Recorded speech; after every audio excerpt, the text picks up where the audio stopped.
हरिओम। ओम गणेश। सर्वप्रथम तो इस वर्ष गुरु पूर्णिमा की, बौद्ध पूर्णिमा की या फिर व्यास पूर्णिमा की आप सभी को मेरी ओर से बहुत सारी ढेरों सारी शुभकामनाएं। और गुरु ही शिव का रूप है, शिव ही गुरु का रूप है, गुरु ही विष्णु है, विष्णु ही गुरु का रूप है, या फिर ये कहें कि गुरु में ही सर्वस्व माना गया है। और यह शास्त्रों का कथन है। कहते हैं कि गुरु बिना ज्ञान नहीं, गुरु बिना ध्यान नहीं, गुरु बिना मान नहीं, गुरु बिना सम्मान नहीं। और मैं बात कर रहा हूँ गुरु के विषय में और गुरु पूर्णिमा के विषय में। तो इस वर्ष यह गुरु पूर्णिमा कब है, गुरु के विषय में जो शास्त्रों में अर्थ बताया है वह क्या है, और गुरु की महिमा या गुरु के लिए गुरु पूर्णिमा में क्या करने का हमारे शास्त्रों का विधान है, आज इस विषय और वीडियो में आपको श्रवण करवाऊंगा। अगर आपको यह विषय वीडियो पसंद आता है तो लाइक करें, शेयर करें, चैनल पर नए हो तो सब्सक्राइब करके घंटी का चिन्ह दबाइएगा। तो चलिए शुरू करते हैं। तो सर्वप्रथम जैसे कहा कि गुरु बिना ज्ञान नहीं, गुरु बिना ध्यान नहीं, गुरु बिना मान नहीं, गुरु बिना सम्मान नहीं। मतलब ये जान लीजिए कि अगर गुरु के आशीर्वाद हमें प्राप्त हो गए तो फिर ये मान लीजिए कि 33 कोटि देवताओं के भी आशीर्वाद हमें प्राप्त हो ही जाते हैं। क्यों? यो गुरुः स शिवः प्रोक्तो, यो गुरुः सह शिवः प्रोक्तो, यह शिवः स गुरुस्मृतः। जो गुरु है वही शिव है, जो शिव है वही गुरु है। और गुरु और शिव में जो भेद रखता है वह महापापी है। अर्थात अगर आपने किसी को गुरु माना है तो गुरु मानकर फिर गुरु की निंदा करना या फिर गुरु का त्याग करना वह सबसे बड़ा महान पाप है। या तो आप गुरु सोच समझ के ही किसी को बनाए, या फिर अगर आपने गुरु बनाए हैं तो फिर उसी प्रकार से उनका शिव स्वरूप सम्मान भी करना चाहिए। क्योंकि गुकारश्चांधकारो हि रुकारस्तेज उच्यते अज्ञानग्रासकं ब्रह्म गुरुरेव न संशयः। गु माने अंधकार, गु माने अज्ञान, गु माने संशय, और रु माने प्रकाश। रु माने जीवन में हमें जो अंधेरे से निकाल कर प्रकाश की ओर ले जाए। रु माने कि जब हम संकट में है और हमारे गुरु भगवान के स्वरूप में या शिव स्वरूप में हमारे साथ खड़े हो।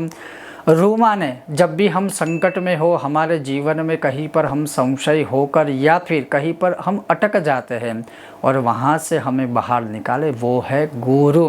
जो अंधकार से लेकर प्रकाश की ओर, उजाले की ओर ले जाए वह गुरु। जो अज्ञानता से निकालकर उजाले की ओर, ज्ञान की ओर ले जाए वह गुरु। गुकारश्च गुणातीतो रूपातीतो रुकारकः गुणरूप विहीनत्वात् गुरुर इत्यभिधीयते।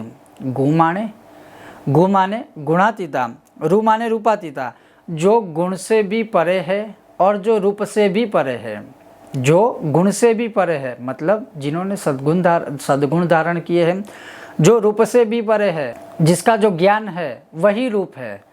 गु माने गुणातीत, रु माने रूपातीत, अर्थात जो ज्ञान के भंडार है, जिनके पास भगवान की दैवीय शक्तियाँ हैं और जिनके स्पर्श मात्र से, जिनके स्मरण मात्र से शिष्यों के दुख दूर हो जाए, वो है गुरु। अब आगे ये भी कहा है कि ठीक है, गुरु के लक्षण क्या होने चाहिए, तो शास्त्र गुरु के 6 लक्षणों से युक्त बताते हैं। जैसे ज्ञानम वैराग्यम ऐश्वर्यम यशः श्री समुदारतम षड्गुणैश्वर्यम युक्तो ही भगवान श्री गुरु प्रिय। जिसके पास ज्ञान हो, जिसके पास वैराग्य हो, जिसके पास ऐश्वर्य हो, जिसके पास यश हो, जिसके पास लक्ष्मी हो और जिसके पास मधुर वाणी हो, ये 6 लक्षण है वह साक्षात गुरु के हैं। अब ये प्रश्न संदेह होता है कि गुरु के पास ये सब कैसे हो सकता है, तो गुरु के पास तपोबल के माध्यम से ये 6 गुण होते हैं और वही गुण वह अपने शिष्यों को, अपने जो पद पर चलने वाले लोग हैं उनको वह आशीर्वाद रूप में देते हैं और तभी जाके अपने शिष्यों का वह कल्याण करते हैं। और इसी 6 गुणों से युक्त जो होते हैं वही गुरु कहलाते हैं। और इसका अगर बहुत ही संक्षिप्त में अर्थ जैसे मैंने बताया कि अंधकार से उजाले की ओर जो हमें ले जाए, अंधकार से उजाले की ओर जाने का रास्ता हमें दिखाए, हमारे मन में किसी भी विषय के बारे में कोई संशय हो और वह संशय दूर करे, वही गुरु है। तो ऐसे गुरु को अवश्य पूजनीय मानना चाहिए। और जैसे मैंने कहा, गुरु या तो सोच समझ कर बनाए, अगर कोई गुरु ना मिले जैसे आपकी अपेक्षा है तो फिर शिव को गुरु बनाए, विष्णु को गुरु बनाए, या फिर अपने इष्ट देवता या देवी को गुरु मानकर ही फिर आगे बढ़ना चाहिए। लेकिन जब आप भक्ति मार्ग पर चलते हो, साधना मार्ग पर चलते हो, तो अवश्य मार्गदर्शन बहुत ज़रूरी होता है, और जो आपको मार्गदर्शन दे वही आपके गुरु कहलाते हैं। तो कहने का तात्पर्य है कि गुरु की बहुत बड़ी महिमा है। ये तो मैंने सिर्फ 2-3 आपको उदाहरण दिए हैं, तो इसी से आपको पता चल जाएगा कि गुरु की महानता क्या है। और गुरु और शिव, गुरु और भगवान दोनों एक ही माने जाते हैं। अब बात रही कि गुरु पूर्णिमा में हम क्या करें। तो गुरु पूर्णिमा के दिन व्यास पूर्णिमा भी उसे कहा जाता है। और व्यास मुनि जो 18 पुराणों के रचयिता है, 18 पुराणों का जिनको ज्ञान था, इसलिए इसे व्यास पूर्णिमा भी कहते हैं, क्योंकि वही सबसे बड़े गुरु भी है और भगवान के अंश भी माने जाते हैं। और इन्होंने ही हमारे कल्याण के लिए, पृथ्वी के मनुष्यों के कल्याण के लिए यह सारे पुराणों की रचना की है। अर्थात सारे पुराण भगवान से प्राप्त कर हमारे लिए उपस्थित किए हैं, प्रचारित किए हैं और प्रसारित किए हैं। और इसी वजह से तो हमारे पास ये सारा ज्ञान का भंडार अभी भी भरा हुआ है। तो ये व्यास पूर्णिमा इसलिए कहा जाता है। और बौद्ध धर्म में इसकी भी बहुत बड़ी महिमा है, इसलिए उसे बौद्ध पूर्णिमा भी कहा जाता है।